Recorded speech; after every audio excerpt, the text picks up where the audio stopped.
a new topic in electrostatics, and the name of the topic is Gauss law and Gauss theorem. And then we will see how much this topic is important for us in respect of board exam. So here we mention syllabus of this topic. In this topic we will define at first electric flux, usually symbolized as phi E, electric flux. Then about this we will study some numerical parts also, because by that we will learn how can we find electric flux in different situations easily. Here one thing I should say to you, electric flux actually is a parameter, and this is not Gauss law. But in the Gauss law, we will relate electric flux. So after this, we will state Gauss law, a statement of Gauss law. ये हम लोग study करेंगे, and after that Gauss law का application, how you will apply Gauss law. एक और इसमें बात mention करना है कि Gauss law is important in what respect. Gauss law is used to find electric field intensity at a point due to continuous charge distribution. तो in third part we will do application of Gauss law और Gauss theorem. और application जब करने लगे तो application of Gauss law in syllabus there are 3 examples in application. क्या क्या है? स्फेरिकल चार्ज के कारण इलेक्ट्रिक फील्ड ऑब्टेन करना, inside the body outside the body.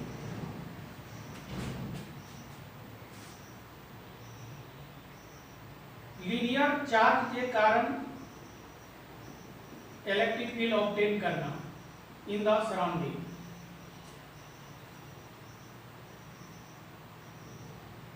Charge एक प्लेट पे दिया गया है, ये प्लेट शो किया है हमने डायग्राम में. उनके कारण इलेक्ट्रिक फील्ड ऑब्टेन करना इन द सराउंडिंग यहां. और एक ऐसे सिंपल डायग्राम दिखा रहे हैं, इनको बोलते हैं चार्ज शीट. चार्ज शीट के कारण इलेक्ट्रिक फील्ड ऑब्टेन करना. ये 4 एग्जांपल्स तो 12th के सिलेबस में, बोर्ड एग्जाम में, इनमें से हम लोग ऐसा समझते हैं, एक्सपेक्ट करते हैं. Any one question will surely come in the board exam. Question will come as state Gauss law and apply it to find electric field intensity at a point. Then in the 4 examples any one can be mentioned in the question.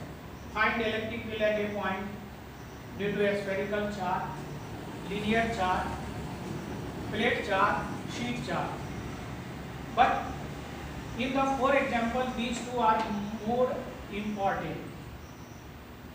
और बाद बाकी इनका application electric field continuous charge के कारण निकालने के लिए और भी जगह कर सकते हैं, यही होगा ऐसा नहीं है, न्यूमेरिकल पार्ट्स भी है और हम लोग जो ज़्यादातर बुक सॉल्व करते हैं कंसेप्ट ऑफ फिजिक्स उसमें करेंगे भी। ये जस्ट इसका एक प्रीव्यू है ऑफ दिस चैप्टर। हम इनको अब डिस्कशन स्टार्ट कर रहे हैं। स्टार्ट करेंगे विद इलेक्ट्रिक फ्लक्स। नाम तो गॉस लॉ है लेकिन यहाँ आएगा। अब देखते हैं इलेक्ट्रिक फ्लक्स का क्या कॉन्सेप्ट है।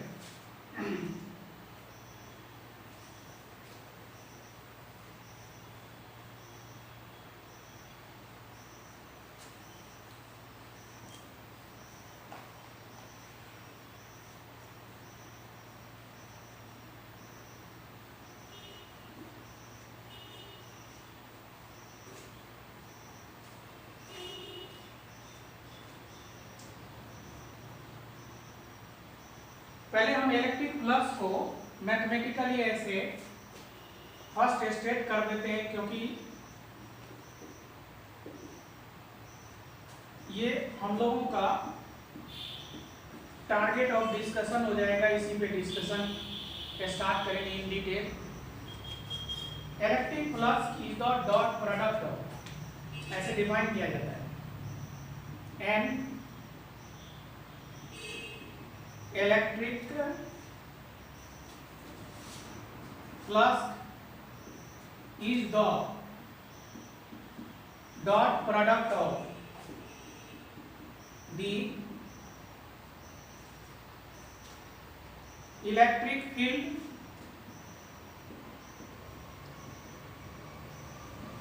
and the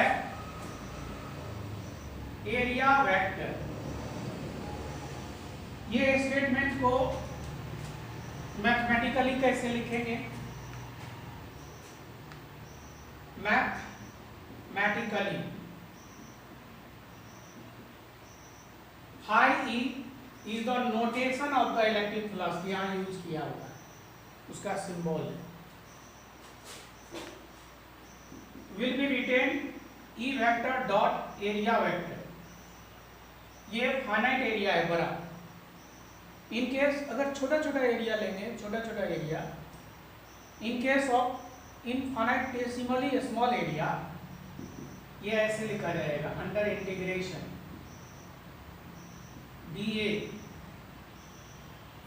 ये डॉट प्रोडक्ट है तो in the dot product we will take modulus of E, modulus of A and cosine of angle between में। हम एक एक करके डिस्कस करेंगे आगे, लेकिन इसमें फार्मूला के बेसिस पर इनका SI यूनिट क्या होना चाहिए, डायमेंशनल फार्मूला क्या होना चाहिए, नेचर क्या स्टडी करेंगे। इनके बेसिस पे on the basis of formula,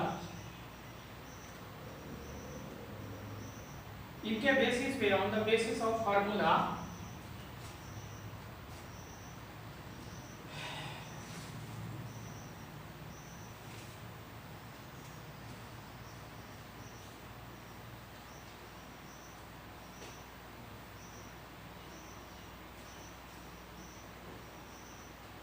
SI unit of electric flux, SI unit of phi E is C for electric field, Newton per coulomb, for area meter square, we will write in numerator cos theta, as we know this one is trigonometric ratio, has no unit, no dimension. So this one is the unit of electric flux. Dimensional formula of phi E is here dimension of Newton is mLT minus 2, meter square will be written L square, dimension of charge is written as AT. Final answer comes as mL cube T minus 3 A minus 1. Now electric flux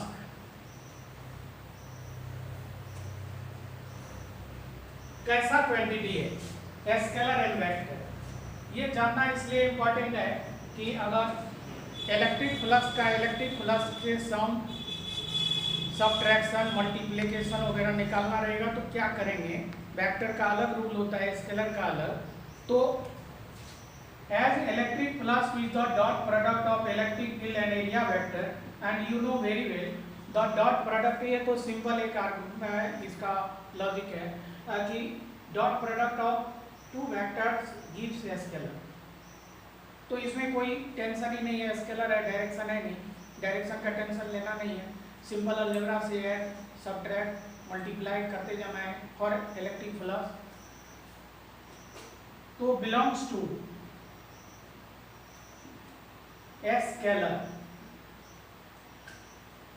अब इसमें एक unit हम new type का जो book में दिया रहता है यूजुअली वो बता रहे हैं। यूनिट ऑफ फाई इज, जैसे यहां दिया है न्यूटन पर कूलम मीटर स्क्वायर। थोड़ा याद कीजिए, इलेक्ट्रिक फील्ड का फॉर्मूला होता है ये पोटेंशियल के साथ माइनस dV/dt, और यूनिट अगर लिखें तो यहाँ न्यूटन पर coulomb for electric field. Electric potential का वोल्ट लिखेंगे, यहाँ लिखेंगे metre, dr। Volt equal to यहाँ वाले फार्मूला से एक्सप्रेस हो जाएगा न्यूटन पर कूलम मीटर। तो ये वाले में न्यूटन पर कूलम मीटर को एक जगह रखे हैं, मीटर अलग। अब आगे क्या करने वाले हैं,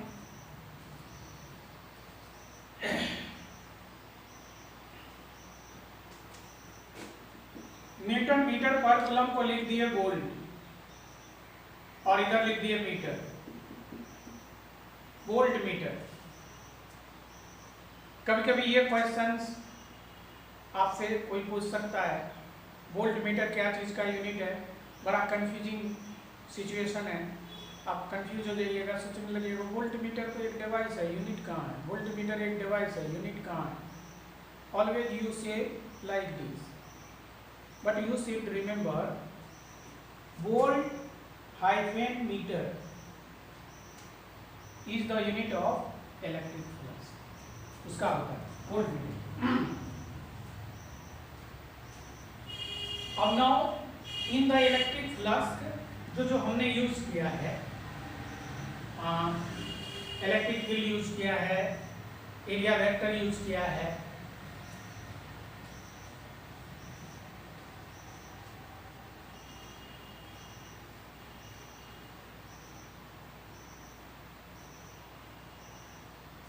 तो in the electric flux formula में है E and A, area vector. तो about area vector,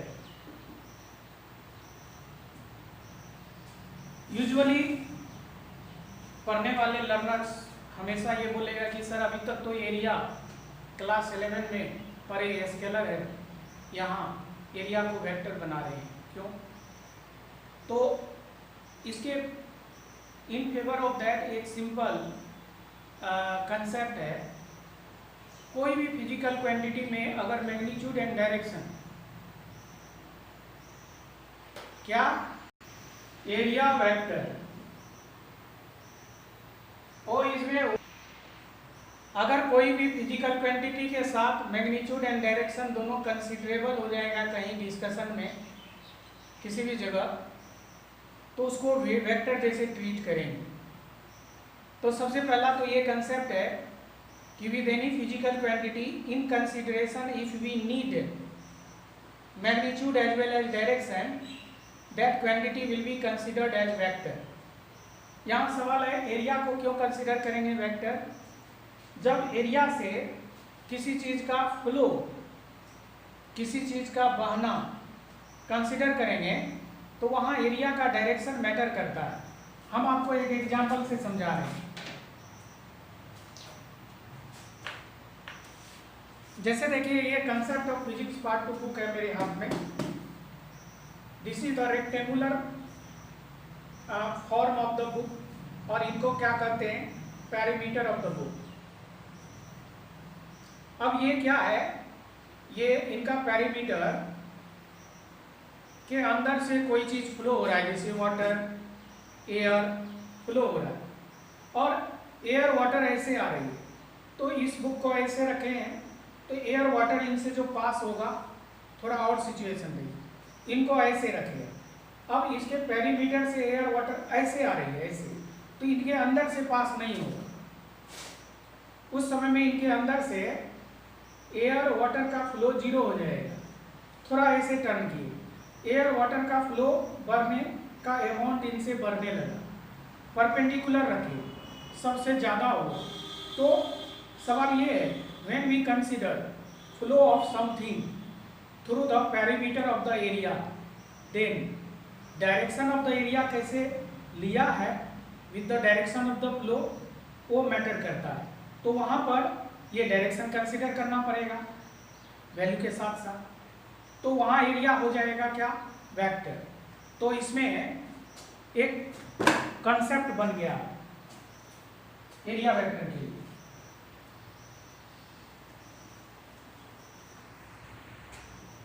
When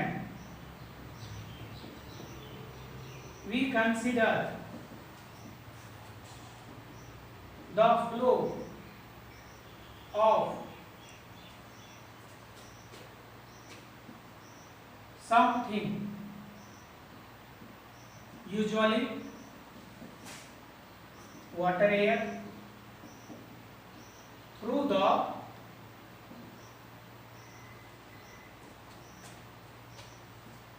boundary of the area, then the orientation व सजावट, एरिया कैसे रखेगा, orientation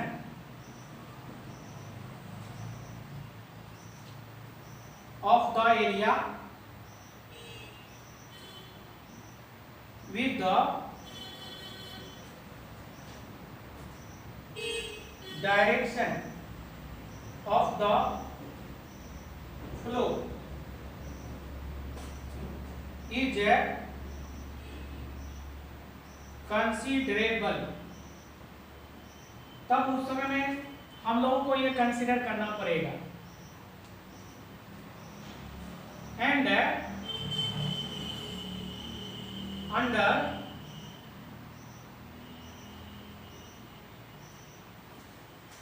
this situation, an area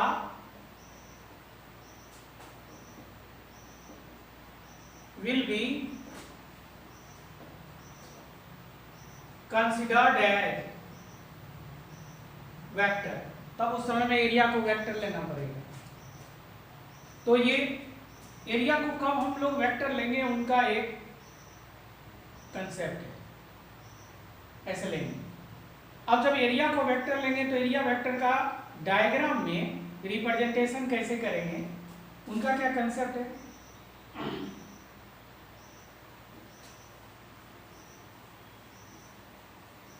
आवाज जा रही है ना Anand. Area vector the representation of the area vector, किसी एरिया का एरिया वेक्टर डायग्राम में कैसे दिखाएंगे। मान लेते हैं ये एरिया स्क्वायर फॉर्म में 5 metre 5 metre, value of area कितना हुआ 5 metre again 5 metre 25 metre square. अब क्वेश्चन ये है इनका एरिया वेक्टर कैसे रखेंगे। तो इनका जो एरिया प्लेन है, ये तल है, इनके सेंटर पर ऐसे एक डायरेक्टेड लाइन सेगमेंट लेंगे। डायरेक्टेड लाइन सेगमेंट मतलब ऐसे लाइन लिए, उसमें एरो रहेगा। ये लाइन सेगमेंट का लेंथ ये वैल्यू के प्रोपोर्शन में होगा। प्रोपोर्शन कैसे निकालते हैं? मान लीजिए ये छोटा पार्ट को 1 बोल रहे हैं, तो ऐसे छोटे छोटे आपको 25 पार्ट्स इसमें जोड़ के लाइन थिंक करना है, सोचना है, तब इनका एरिया वेक्टर ऐसे डायरेक्टेड लाइन सेगमेंट हुआ, इसके नीचे ऐसे लिख दिए, ये बताने के लिए कि this directed line segment area vector को रिप्रेजेंट करता है। रेक्टेंगुलर है ऐसे, इनका भी एरिया वेक्टर ऐसे लेंगे। एरिया वेक्टर ये डायरेक्टेड लाइन सेगमेंट का लेंथ एरिया के वैल्यू के लिए है और ये डायरेक्शन के लिए। एरिया वेक्टर का डायरेक्शन एरिया के प्लेन पर परपेंडिकुलर लिया जाता है। अगर स्फेरिकल, ये स्फेयर है, स्फेयर में तो कर्व है, कर्व का एरिया, ये स्फेयर का रेडियस आर है, मान लेते हैं आर रेडियस है। एरिया इनका कितना होगा? फॉर्मूला पता है 4πr², और आपको चित्र पता है कि पाई एक इरेशनल नंबर है, इसका वैल्यू टर्मिनेट नहीं करता है, तो आपको तो कंफ्यूजन आएगी कि कितना बड़ा लेंथ लेंगे, कितना बड़ा लेंथ लेंगे।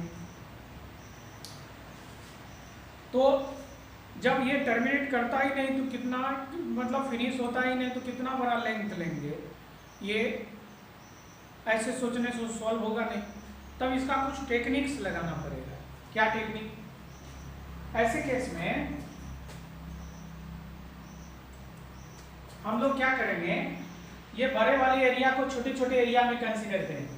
तो स्फीयर के केस में ये छोटा पार्ट लिए एरिया, इस एरिया का वैल्यू को ds बोले, इधर लगा दिए ds वेक्टर, ये हुआ एरिया वेक्टर। एरिया वेक्टर ये है और ये स्फीयर का एक छोटा पार्ट है, इसलिए यहाँ इनका नाम एरिया एलिमेंट ज़्यादा सुटेबल है, तो इनको बोलेंगे एरिया एलिमेंट। तो अब तो ये समझ गए एरिया वेक्टर क्या है। Area vector is a directed line segment whose length represents value of area and arrow gives direction of the area। अब इलेक्ट्रिक फ्लक्स में फिर आते हैं कि इलेक्ट्रिक फ्लक्स क्या है।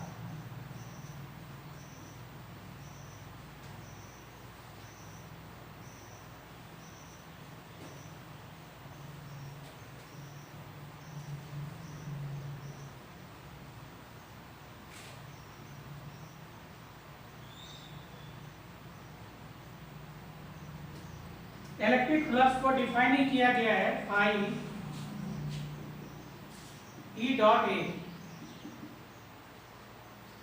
ई रिप्रेजेंट करता है इलेक्ट्रिक फील्ड, और इलेक्ट्रिक फील्ड को डायग्राम में एक व्यू देने के लिए हम लोग ऐसे लाइनिंग लेते हैं, बोलते हैं इलेक्ट्रिक फील्ड लाइन। ये मान लेते हैं ये इलेक्ट्रिक फील्ड लाइंस बहुत सारा है, बहुत सारे इलेक्ट्रिक फील्ड लाइंस। ये यहां एक ऐसे रेक्टेंगुलर एरिया रखें, इस एरिया से कितना लाइंस गुजरा समझने के लिए ये बोल सकते हैं वो लाइंस का नंबर प्लस हुआ, लाइंस का नंबर। लेकिन अब सवाल है, लाइन तो इमेजिनरी है, इमेजिन किया जाता है, फिगर में, मैथमेटिकल फिगर में, वैल्यू में कैसे बताएंगे? ये फार्मूला है, डॉट प्रोडक्ट लेना पड़ता है। तो यहाँ अगर हम ये यूनिफॉर्म इलेक्ट्रिक फील्ड में ऐसे एरिया दे दिए इलिप्टिकल, और ये इलिप्टिकल एरिया का एरिया वेक्टर इधर है,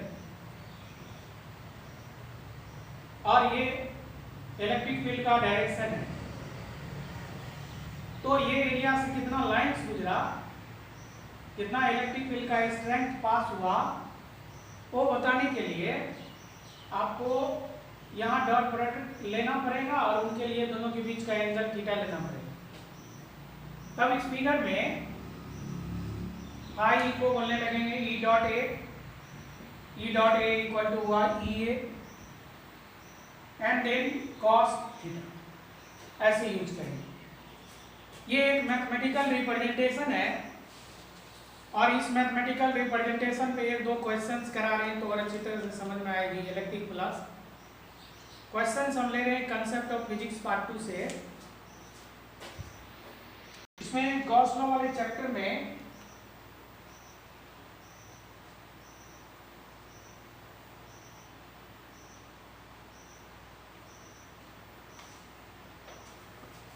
ये है पेज नंबर 141 का क्वेश्चन नंबर एक्सरसाइज में पहला लेते हैं, फर्स्ट क्वेश्चन।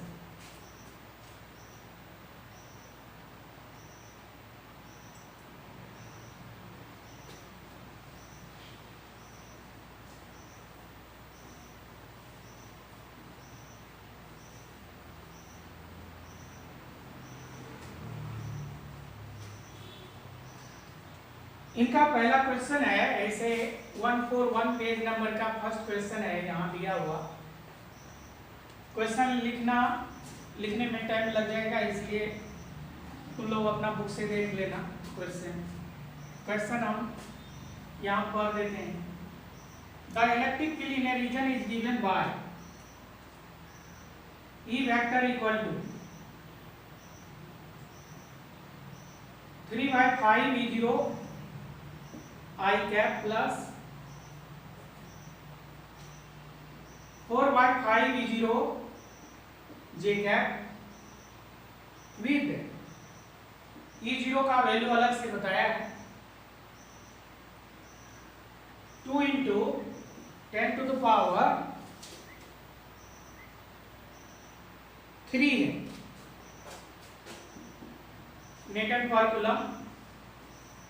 तो बोल रहा है find the flux of this field through a rectangular surface of area 0.2 metre square parallel to YZ plane. इस फील्ड का इलेक्ट्रिक फ्लक्स निकालना है थ्रू एन एरिया जिनका वैल्यू है, एरिया वेक्टर का वैल्यू है 0.2 मीटर स्क्वायर। लेकिन सवाल है इलेक्ट्रिक फ्लक्स जो निकालेंगे तो formula of electric flux is E dot A. यहाँ एरिया का ओरिएंटेशन, सजावट, एरिया का डायरेक्शन क्या है ये तो मालूम चलना चाहिए, और वो क्वेश्चन में दिया भी है, बगैर मालूम चले आप कैसे निकालेंगे। तो इसमें कारण है कि एरिया किधर रखा गया है। पहले यहाँ हम लोग कोऑर्डिनेट सिस्टम ड्रॉ करते हैं। एक्स वाई एक्सिस बोर्ड के प्लेन में है इसे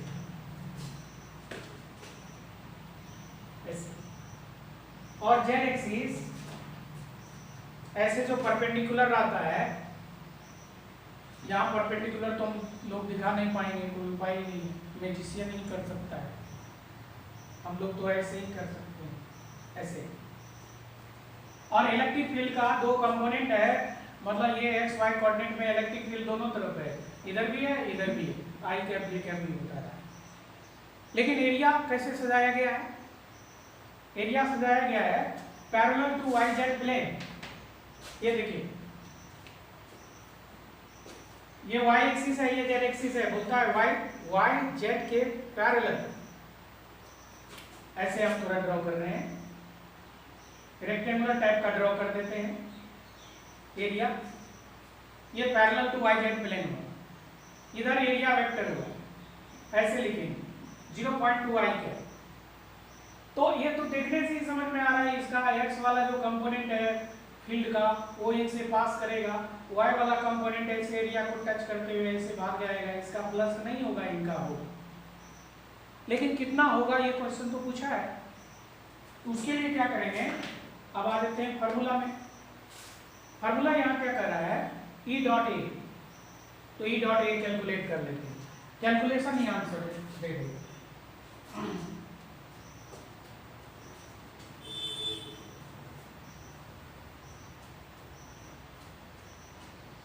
So E is 3/5 E0 I cap, 4/5 E0 J cap, then area vector from this plane 0.2 I cap, then I dot I is 1, I dot J is 0. So with I dot I here we may write as 0.2, or with this part calculation is 0. So 3/5 and E0 is 2 into 10 to the power 3, and here 0.2, and then multiply. 0.22 becomes 0.4, 3 ja 1.2 by 5 into 10 to the power 3. This becomes 1000. So 1200 by 5 becomes 240. You should write in every numerical question unit, क्योंकि CBSE board सब में ऐसा लिखा रहता है. After solving the question, you should write here unit. If you do not write unit, half mark may be deducted in your board exam. ऐसा provision. तो इतना ये आंसर आया, ये दिया होगा. हमने आंसर लाया है 240 न्यूटन मीटर स्क्वायर पर coulomb is the unit of electric flux. तो इलेक्ट्रिक फ्लक्स कैसे निकालेंगे? एरिया दिया रहेगा वगैरह दिया रहेगा, इसे निकालेंगे. इलेक्ट्रिक फ्लक्स स्फीयर के केस में क्या करेंगे? तो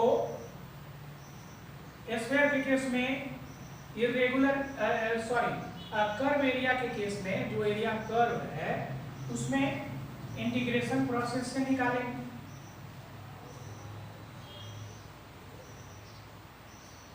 और वो चीज बेटर रहेगा उसका डिस्कशन वो टॉपिक आने पर. अभी ऐसे इंडिविजुअली अलग अलग करके डिस्कस करने से टाइम थोड़ा किल होगा. वहाँ अगर यूज करेंगे तो टाइम का यूज हो जाएगा. आगे गॉस लॉ में आ रहा है. गॉस लॉ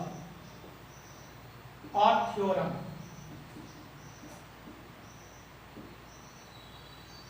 इनका स्टेटमेंट क्या है?